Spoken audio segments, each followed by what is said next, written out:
Game 7 versus Detroit. The Hawks win 2-1 in overtime, coming back from 3-1 down in the series.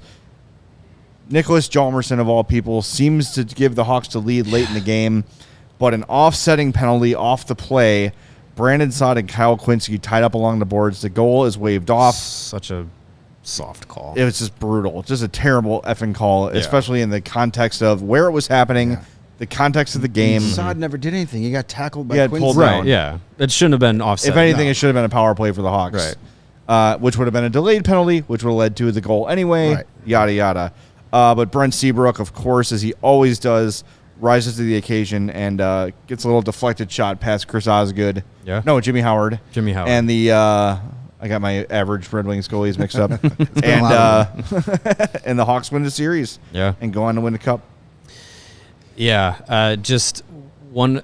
We talked about it with our top defenseman discussion of if that goal for Hjalmarsson stands. Seabrook doesn't have probably the biggest goal he ever scores in his career, and Hjalmarsson has a big memory and how that might change their legacies. Yeah. But yeah, I mean that was a series that at that time, like you mentioned earlier, like you don't know when you're gonna when you're going to get back to have an opportunity to be the team that they were, that President's Trophy winning team, the team that started 24 straight games without losing in regulation. Just in that shortened season, just being world beaters, being down 3-1 to the Red Wings of all teams in the second round, such a tense, tight feeling, and to have it all kind of come out in that Game 7, that overtime winner for Seabrook, where he's in the dog pile, just everyone felt that way. And the Wings have been kicking it in the nuts for 2 decades. Oh, right. They knocked you out of the conference final a few years earlier, and you're like, these frickers, they just go away. They beat you at the Winter Classic. It was the last time that those two teams would meet in the postseason, unless it was a cup final. Yeah, they cried their way to the Eastern Conference, and we knocked their asses out of the West. It's too late for us. Yeah, go play your early games, losers. Get the hell out of our arena. But as you mentioned, like that 2013 regular season was just like a wrecking ball, and then you breeze through the Minnesota Wild. You pretty much get a first round bye, having to face the Wild that year. Sad. It's okay, little guys. And then you're down 3-1 to the Wings. You're like, no, this season cannot end to this effing team. No, anyone but them. We can't do it. I remember going to Game 5 and just being like, not tonight. We're not shaking hands tonight, not in our building. And they won that game.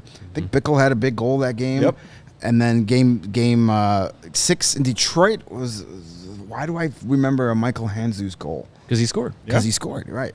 Yep. He scored the goal to go up, I think it was 3-2. Yeah. And then Frolik had the penalty shot where he goes by the bench. He's like, wee. Yeah. That's a great gift. Yeah. Someone made it into like the Red Wings playing instruments. Yeah, they're playing accordions and tubas. That's the great one. Almost as good as the Oli Jokinen waffle gift. Oh, yeah. That's the all-time greatest hockey gift. That's our next list. Top 10 hockey gifts.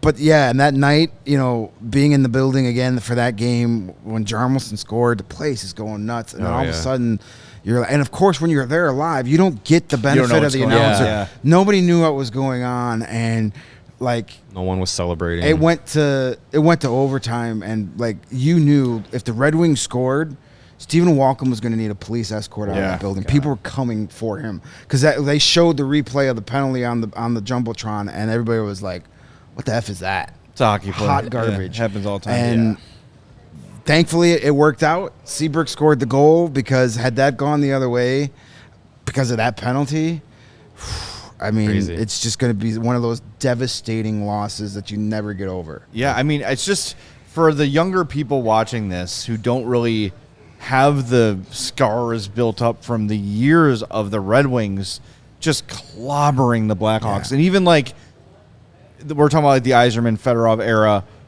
The Hawks could have a game, they'd be up 3-1 with 2 minutes left, and Detroit would find a way. They always found a way. And it was just like, oh my God. And it's your main rival having all this success and all the fame. And it was just so frustrating. Yeah. And to have them finally take them down, it was so symbolic. Because for the 90s and the 2000s when the Red Wings were dominating, like all of Downers Grove was from Detroit. So like the United Center was like 85% Wings fans. And Wirtz would sell tickets to Detroit fans first. He would sell like bus tours to the stadium or United Center, so Wings fans could jump in before the general on sale. It was the only 2 games of the year where you had a full house. Yeah. But to listen to all these people living in Naperville and Lisle, all the all these people from Detroit that moved down to Chicago because we actually had jobs, and to listen to them for years and their arrogance.